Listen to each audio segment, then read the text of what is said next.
गौतम अडानी के लिए इंडिया से अमेरिका तक हर जगह से बुरी खबर आ रही है।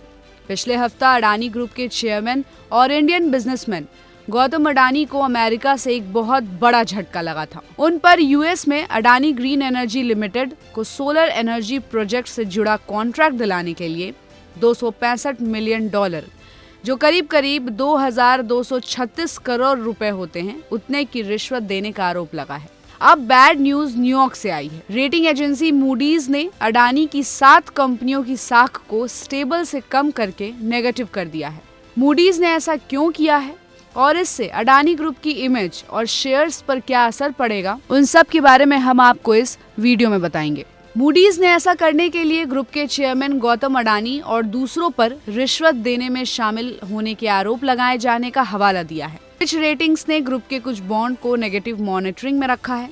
मूडीज ने सभी 7 कंपनियों Adani ports and special economic zone limited, Adani green energy limited के 2 limited restricted group, Adani transmission step 1 limited, Adani transportation restricted group 1, Adani electricity Mumbai limited और Adani international container terminal private limited की रेटिंग की है। मूडीज ने कहा है कि अमेरिका में अडानी ग्रीन एनर्जी लिमिटेड के चेयरमैन गौतम अडानी और कई मैनेजमेंट ऑफिसर्स पर अमेरिकी अटॉर्नी ऑफिस के क्रिमिनल चार्जेस लगे जाने के कारण अडानी ग्रुप की फाइनेंसिंग तक पहुंच कमजोर हो सकती है और इसकी कैपिटल कॉस्ट बढ़ सकती है। मूडीज ने कहा है कि यदि कानूनी कार्यवाही बिना किसी नेगेटिव डेट इफेक्ट के खत्म हो जाती है तो रेटिंग को बदला जा सकता है। इसके अलावा फिच ने अडानी एनर्जी और अडानी इलेक्ट्रिसिटी मुंबई की रेटिंग को नेगेटिव वॉच लिस्ट में डाल दिया है। फिच ने कहा है कि वो रेटिंग वाली यूनिट्स के फाइनेंशियल कैपेसिटी पर किसी भी प्रभाव के लिए जांच की निगरानी करेगी। फिच ने अपनी रिपोर्ट में लिखा है कि कॉर्पोरेट गवर्नेंस के बढ़ते रिस्क के चलते कंपनियों की रेटिंग को नेगेटिव किया गया है।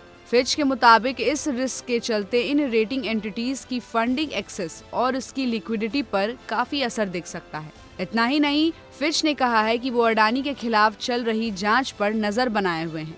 फिच ने अडानी पोर्ट्स की रेटिंग को BBB, north Queensland export terminal private limited की रेटिंग को BB+, Mumbai international airport limited की रेटिंग को BB+ कर दिया है।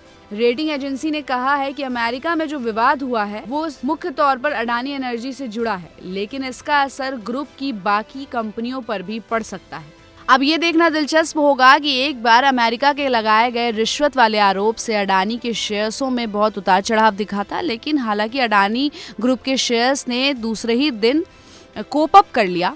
लेकिन ये रेटिंग एजेंसी के जो नए रेटिंग्स आए हैं, इसके बाद शेयर मार्केट में अडानी ग्रुप के शेयर्स कैसा परफॉर्म करते हैं, अब ये देखना बिल्कुल भी जायज हो गया है। और शेयर मार्केट के इन्वेस्टर के तौर पर आपकी क्या राय बन रही है और आपकी क्या एनालिसिस है, हमें अपनी राय कमेंट बॉक्स में बताइए।